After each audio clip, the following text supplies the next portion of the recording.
గోవిందాయ నమః. అందరికీ జయ శ్రీరామ్. కృష్ణం వందే జగద్గురు. భగవద్గీత 2వ అధ్యాయము 17వ శ్లోకం. అవినాశీతు తద్విద్ధి ఏన సర్వమిదం తతం వినాశమవ్యయస్యాస్య న కశ్చిత్ కర్తుమర్హతి. నాశరహితమైన తత్వము అంటే పరమాత్మ తత్వము, అసత్యం ఏదైతే ఉందో అది జగత్తునందు అంతటను వ్యాపించి ఉన్నదని ఎరుంగుము. శాశ్వతమైన దానిని ఎవ్వరూ నశింపజేయజాలరు. ఇది పరమాత్మ ఈ శ్లోకంలో అర్జునుల వారితో చెప్తున్నారు. పుట్టిన దగ్గర నుండి ఎన్నో చూస్తూ ఉంటాం, ఎన్నిటినో అనుభవిస్తూ ఉంటాం, ఎన్నో కోల్పోతూ ఉంటాం, మరలా ఎన్నింటినో పొందుతూ ఉంటాం. అవునా కదా? ఉన్నాయా అవన్నీ అంటే? కొన్ని ఉన్నాయి, కొన్ని లేవు. కొన్నిటిని మనమే కావాలని వదిలేసాము, కొన్నిటిని పొందాలని ఉన్నా కూడా పొందలేకపోతున్నాం. అందుకే కదా ఈ బాధలు, ఇబ్బందులు, సమస్యలు ఇవన్నీ కూడా. అంటే ఏమిటి? నిన్నటి శ్లోకంలో చెప్పుకున్నాం, అన్నీ క్షణభంగురాలే, శాశ్వతమైందనేది ఏమీ లేదు, పరమాత్మ తప్ప.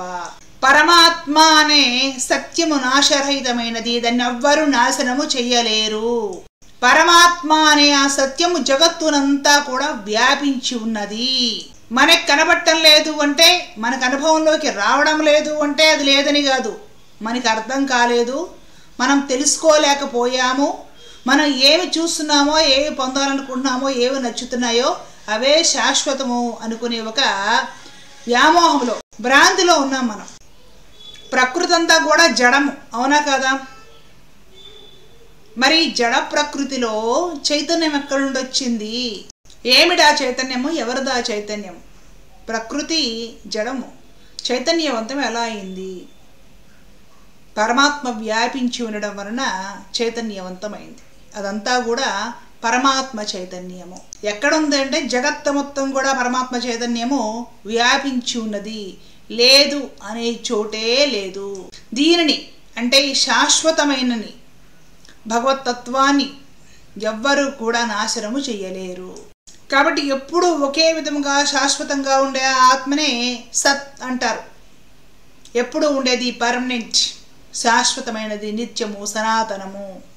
మిగతావన్నీ కూడా మనం అనుభవిస్తున్నాము, వినియోగించుకుంటున్నాము. కొన్ని నచ్చుతున్నాయి, కొన్ని నచ్చవు, కొన్ని కావాలనుకుంటాం, కొన్ని వద్దనుకుంటాం, కొన్ని పొందాలనుకుని కూడా పొందలేక బాధపడుతూ ఉంటాయి. ఇవన్నీ కూడా ఏమిటి అంటే క్షణభంగురాలు, అనిత్యాలు, అసత్యాలు. బాగా పట్టుకోవాల్సిన విషయం ఏంటో తెలుసా? భగవంతుడు ఎక్కడుంటాడు? చైతన్య స్వరూపమై అంతటా ఉంటాడు. ఇది ముఖ్యంగా గ్రహించాలి. ఇది గ్రహించినంత కాలము కూడా వెంపర్లాట మన్ని వదిలిపెట్టదు. ఇప్పుడు వెంపర్లాట ఎక్కువైపోయింది. ఫలానా చోటికి పోవాలి, లేకపోతే ఫలానా ఎక్కడికో వెళితేనే మా కష్టాలు జరుగుతాయి. ఇలాంటివి బాగా అధికమైపోయాయి ఈ రోజుల్లో. జనాలు కూడా వీటిని విపరీతంగా నమ్ముతున్నారు. అక్కడికి వెళ్ళి కూడా బాధలు తొలగితే మంచిదే, తొలక్కపోతే నిరాశ పడిపోతున్నారు, వేదనకి గురవుతున్నారు. చిన్న ఉదాహరణ చెప్తా. ఆకాశం అంతా ఉంటుంది తలెత్తి చూస్తే. మేఘం ఏర్పడింది అనుకోండి, మేఘానికి ఆధారం ఏమిటి? ఆకాశం వలన మేఘం అంతా కూడా వ్యాప్తమై ఉంటుంది. అవునా? మేఘం వ్యాపించింది అంటే ఎందులో వ్యాపించింది? ఆకాశంలో వ్యాపించింది, అంతే కదా? అలాగే ఈ జడ ప్రకృతిలో చైతన్యమై పరమాత్మ అంతా కూడా వ్యాపించి ఉన్నాడు అన్న విషయాన్ని తెలుసుకోవాలి. పరమాత్మ చైతన్యమే ప్రకృతిని నడిపిస్తుంది, ప్రాణుల్ని నడిపిస్తుంది, సమస్తాన్ని కూడా, బ్రహ్మాండాలని కూడా నడిపిస్తుంది పరమాత్మ చైతన్యమే.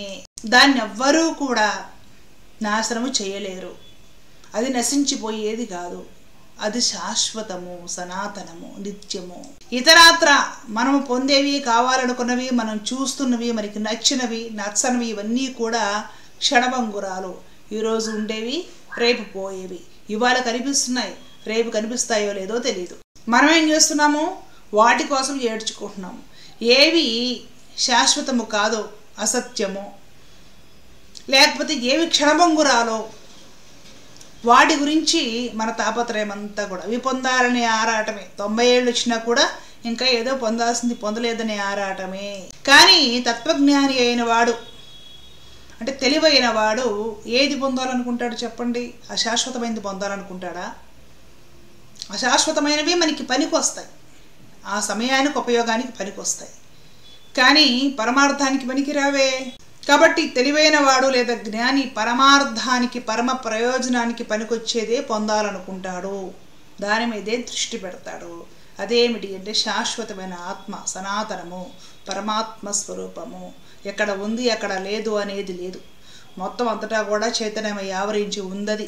తెల్లారు లేస్తే రకరకాల రూపాలు చూస్తాం, ఇంకో వీళ్ళందరితో మనం బంధాలు ఏర్పరచుకుంటాం. మా తల్లి, తండ్రి, పిల్లలు, బాబాయ్ గారు, పిన్ని గారు, స్నేహితులు, అన్నలు, చెల్లెళ్ళు, అక్కలు, తమ్ముళ్ళు, వదినలు, మన బంధం అనుబంధం ఏర్పరచుకుంటాం. వాళ్ళతోటి భౌతిక విషయాలు, వ్యవహారాలు నడుపుతాం. కాబట్టి వాళ్ళ మనకు కొందరు దగ్గరైనట్టు అనిపిస్తారు, కొందరు దూరమైనట్టు అనిపిస్తారు, కొందరు నచ్చుతారు, కొందరు నచ్చరు. అవునా? ఈ యావలో పడిపోయి మనము ఇదంతా శాశ్వతం అనుకుంటాం, వీళ్ళంతా చూసేవంతా ఉంటాయనుకుంటాం, హాయిగా గడిచిపోతుంది అనుకుంటాం, జీవితం అంతా ఇలాగే ఉంటుందనుకుంటాం. మనం కూడా ఇలాగే ఉంటామని అనుకుంటాం. మనం అనుకున్నంత మాత్రాన, ఇష్టపడినంత మాత్రాన ఉంటాయా అంటే ఉండవు, అశాశ్వతాలు. అప్పుడు తెలివైన వాళ్ళ పని ఏమిటి? వీటి మీద భౌతిక జీవనంలో ఎంతో దృష్టి పెట్టాల్సి వచ్చి పెట్టినా పరమార్థం మీద అధికంగా దృష్టి పెట్టాలి. ఎందుకు? పరమార్థము అధిక ప్రయోజనము కలిగించేది కాబట్టి, శాశ్వతమైన ప్రయోజనము కలిగించేది కాబట్టి. ఆ శాశ్వతమైన దానిని ఎవ్వరూ నాశనము చేయలేరు అని చెప్తున్నాడు పరమాత్మ చివరిగా. అంటే ఏమిటి? నిత్యము, అది ఎప్పటికీ సర్వకాల సర్వావస్థలో ఉంటుంది.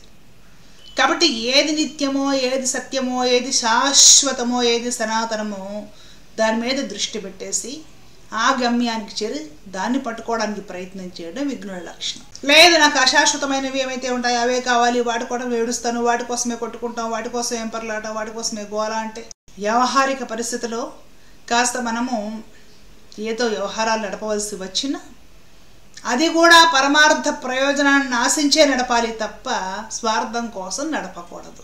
అప్పుడేమవుతుందంటే నిత్య వ్యవహారాలలో పనులు చేస్తున్నా, కర్తవ్య కర్మలు నిర్వర్తిస్తున్నా దృష్టి పరమార్థంపై నుండి చెదరకుండా ఉంది అనే విషయం అవగతమవుతుంది. మరి సాధన అంటే అదే, పరమ ప్రయోజనాన్ని కలిగించేది అదే. కాబట్టి పనులు లేదా కర్తవ్యాలు అజ్ఞాని, జ్ఞాని ఇద్దరూ చేస్తారు. అజ్ఞాని చేసేది వెంపర్లాటతో అయితే జ్ఞాని అదే పని చేసేది పరమార్థం కోసం. ఎందుకు? అది శాశ్వతమైనది, దానిని ఎవ్వరూ నశింపజేయజారు. అది తప్ప మిగతావన్నీ కూడా అశాశ్వతాలే అని పరమాత్మ స్పష్టంగా చెప్తున్నాడు. కాబట్టి మనకి ఇక్కడ ఏమర్థమైంది?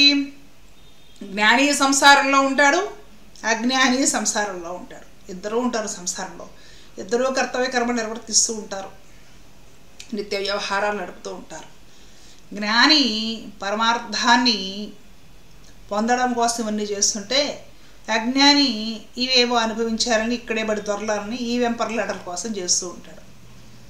తత్ఫలితంగా ఇదే పని చేసిన జ్ఞాని పరమార్థాన్ని పొందితే, ఇదే పని చేసిన అజ్ఞాని మరలా జన్మరెత్తి సంసారంలోనే పరిభ్రమిస్తూ ఉంటాడు.